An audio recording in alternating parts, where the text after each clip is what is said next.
A tragic incident happened at Bageshwar Dham in Garga village in Chhatarpur, Madhya Pradesh, where a tent collapsed around 7 a.m. after the morning aarti. A heavy iron angle fell on devotee from Ayodhya, killing him on the spot. 8 others were injured. They had gathered for Dhirendra Shastri's birthday celebration. Police are now investigating. On July 3, India once again blocked social media accounts of several Pakistani celebrities like Mahira Khan, Fawad Khan, Shoaib Afridi and Hania Amir. The move came just a day after their account had briefly reappeared. Instagram and Twitter are displaying a message saying the content is restricted in India due to legal action. This strong step followed a recent Pahalgam terror attack, though no official statement has been released. The action reflects India's tough stance after Operation Sindoor. Prime Minister Narendra Modi has been awarded Ghana's second highest civilian award, Officer of the Order of the Star of Ghana by President John Mahama. PM Modi is the first Indian Prime Minister to visit Ghana in 30 years. He dedicated the award to 1.4 billion Indians and thanked Ghana for the grand and warm welcome. After meeting Ghanaian President John Mahama, Prime Minister Narendra Modi announced that India and Ghana will double their trade in the next 5 years. Both leaders agreed to boost cooperation in defense, security and counter-terrorism. They also share serious concern over the situation in West Asia and Europe, stressing that this is not the era of war. India and Ghana signed 4 agreements of trading ties, including deals on traditional medicine education and institutional dialogues. The West Bengal Bar Council has cancelled the license of Manojit Mishra after he was named the main accused in the South Kolkata Law College rape case. His past records and criminal conduct triggered the action. The cancellation came after a formal complaint. He can no longer practice law or represent clients anywhere in the state.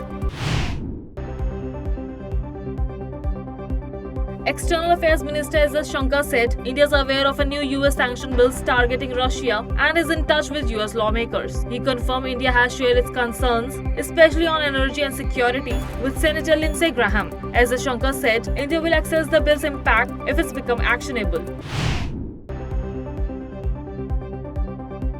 External Affairs Minister S. Shankar praised the success of Operation Sindoor's global outreach. He said multi-party delegation shows India's political unity abroad by visiting over 30 countries. They highlighted India's stand against terrorism and Pakistan's role in sponsoring it. S. Shankar called the outreach impact and proud moment of India on the global stage.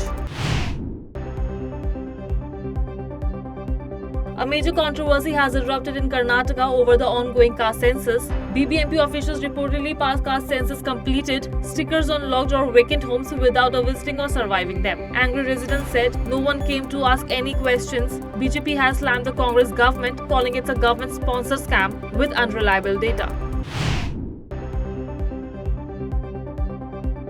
Union Home Minister Amit Shah congratulated NCB for busting a major international drug syndicate in Operation Mad Max. The network spanned 4 continents and over 10 countries. It used Telegram, cryptocurrency and fake websites. A drug shipper and money launderers were arrested in the US, while an illegal drug factory was busted in Australia.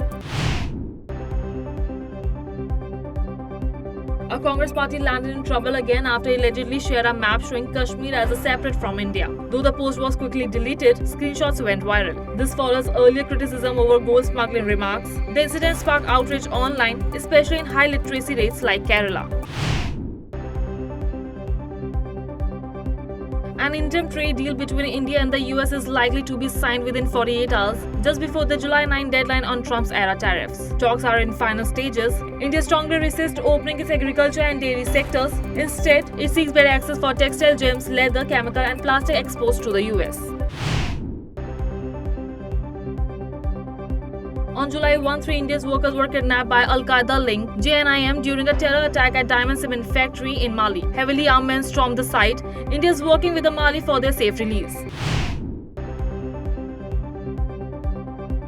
Israeli President Benjamin Netanyahu said Israel will destroy Hamas completely and not allow the Hamasian again. His strong remarks came after Donald Trump claimed Israel agreed to a 60-day ceasefire plan. Benjamin Netanyahu denied any return of Hamas. Meanwhile, Hamas is reviewing a new ceasefire proposal from Egypt and Qatar. Trump called it a final offer to end the Gaza war, but Gaza resistance remains uncertain and divided.